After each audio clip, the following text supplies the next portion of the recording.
Netflix খুললেই এখন ট্রেন্ডিংয়ে একটি নাম, হক। আর এই সিনেমার সুবাদেই রাতারাতি সোশ্যাল মিডিয়ায় সেন্সেশন বনে গেছেন একজন নতুন অভিনেত্রী। সিনেমার পর্দায় তিনি ইমরান হাশমির দ্বিতীয় স্ত্রী সায়রা, যার এন্ট্রি পুরো গল্পের মোড় ঘুরিয়ে দেয়। বলছি বর্তিকা সিং এর কথা, যার অভিনয়ের দাপট এবং সৌন্দর্য টেক্কা দিচ্ছে বলিউডের বাঘা বাঘা তারকাদেরও। আসুন জেনে নেওয়া যাক লখনৌয়ের সাধারণ এক মেয়ে থেকে কিভাবে তিনি হয়ে উঠলেন মিস ইউনিভার্স ইন্ডিয়া, আর এখন কাঁপাচ্ছেন বলিউড।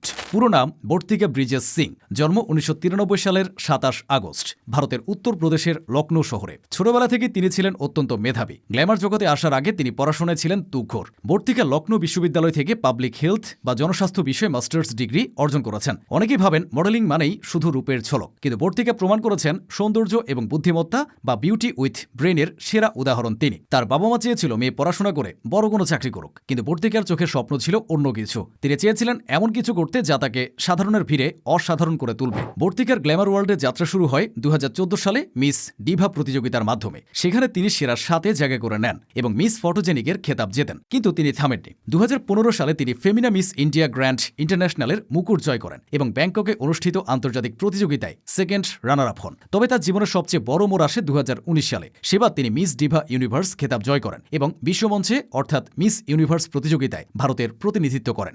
যদিও তিনি মূল মুকুট জিততে পারেননি, কিন্তু তার কনফিডেন্স এবং স্টাইল স্টেটমেন্ট তখনই সবার নজর কেড়েছিল। শুধু র্যাম্প ওয়াক বা ফটোশুট নয়, বর্তিকা সিং একজন সমাজকর্মীও। জনস্বাস্থ্যে মাস্টার্স করা এই অভিনেত্রী উত্তরপ্রদেশ সরকারের যক্ষা বা টিবি সচেতনতা ক্যাম্পেইনের ব্র্যান্ড অ্যাম্বাসেডর হিসেবে কাজ করেছেন। তিনি পিওর হিউম্যান্স নামের একটি অলাভজনক সংস্থাও প্রতিষ্ঠা করেছেন, যা সুবিধাবঞ্চিত মানুষের স্বাস্থ্যসেবা নিয়ে কাজ করে। একজন অভিনেত্রী হওয়ার পাশাপাশি সমাজের প্রতি তার এই দায়বদ্ধতা তাকে অন্যদের চেয়ে আলাদা করেছে। বলিউডে বড় পর্দায় আসার আগে বর্তিকা বেশ কিছু জনপ্রিয় মিউজিক ভিডিওতে কাজ করেছেন। 2017 সালে রাহাত ফতেহ আলী খানের গাওয়া সাওয়ারে গানে কুনাল খেমুর বিপরীতে তাকে দেখা গিয়েছিল। এরপর জুবিন নটিয়ালের বর্দিসে পিয়ারকা এবং অ্যাশ কিংয়ে কিশমিশ গানেও তিনি পারফর্ম করেছেন। এই মিউজিক ভিডিওগুলো তাকে তরুণ প্রজন্মের কাছে পরিচিত মুখ করে তোলে, কিন্তু তার বড় ব্রেক থ্রু তখনও বাকি ছিল। আর এখন আসা যাক 2026 সালে সেই টপিক নিয়ে, যা তাকে খবরের শিরোনামে এনেছে। সুপর্ণ এস ভার্মা পরিচালিত কোর্টরুম ড্রামা হক। এই সিনেমাটি 1985 সালের বিখ্যাত শাহ বানু মামলার ছায়া অবলম্বনে তৈরি, যেখানে নারীর অধিকার বা হক